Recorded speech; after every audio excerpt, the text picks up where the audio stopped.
Will Stephen Kalonzo Musyoka, the Wiper boss, and the Ukambani political kingpin make it to the presidency in 2027?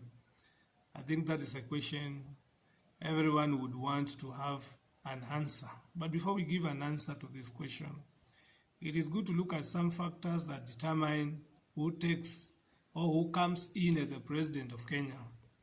Because winning a presidential election in Kenya is not just about appearing on the ballot. There are myriad and a range of factors that have to be considered. And factor number one is the ethnicity factor or the tribal factor. In Kenya, mostly we play politics of regionalism, whereby we vote candidates who come from our backgrounds. Tribal politics is very real in Kenya. It is one of the main factors that determine who wins the presidency in Kenya. So, and the question is, will the Kamba community rally behind Kalonzo Musyoka as a bloc? Will they vote him to the last man and vote as a team? That is one of the issues that we have not answered. We know that Ukambani is still politically disintegrated. Ukambani is still disoriented. And although Kalonzo Musyoka commands a sizable following in Ukambani, but I believe even other presidential candidates will have a support in Ukambani backyard. The factor number two is the money or the resource factor. We know that winning an election in Kenya, a presidential election in Kenya, is very costly. Running an effective presidential campaign in Kenya is extremely costly. It takes not less than 5 billion to run an effective and efficient presidential election. So does Kalonzo Musyoka have the capacity to raise all that money alone? Will he be in a position to raise 5 billion to run an effective presidential campaign? Number three is a very other important factor is personal characteristics and traits that are needed for a presidential candidate.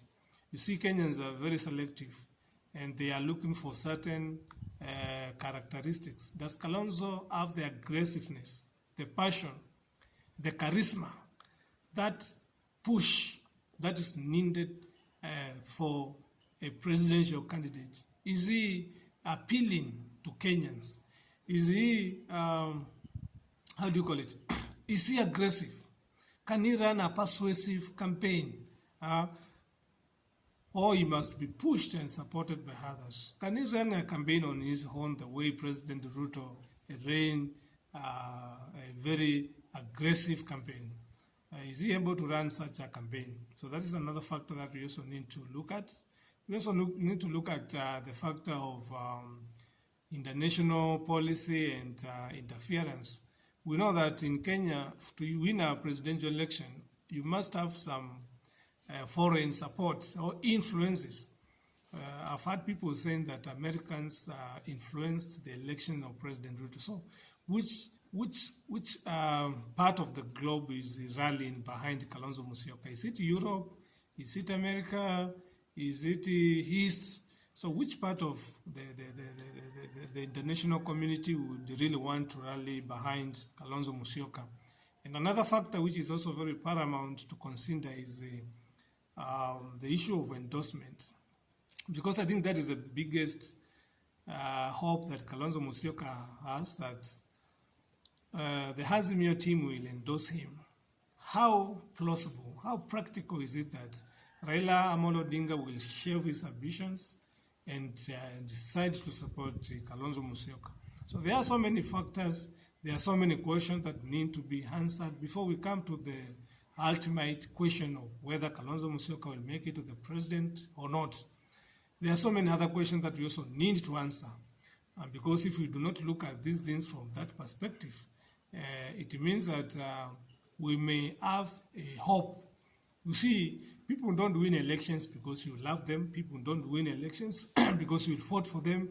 People win elections when all factors that determine the end results are factored in and they become logical and reasonable. So even if we fought for Kalonzo Musyoka and we have not taken care of the most fundamental aspects of political presidential campaigns, then we will be doing zero work. So we want to find out if Kalonzo Musyoka will be in a position to run an effective presidential campaign, whether Kenyans are going to accept him, whether Kenyans are, because there's also another issue of the incumbents. President Ruto has enjoyed the benefits of incumbency. It has not been proven whether a presidential, as in Kenyan election, we can vote for one-term presidencies. That's also another task. So there are so many handles for Kalonzo to overcome before he makes it to the presidency. And so his strategists, his analysts, they have now to sit down and consider a myriad of factors that need to favor Kalonzo Musyoka if he is to come in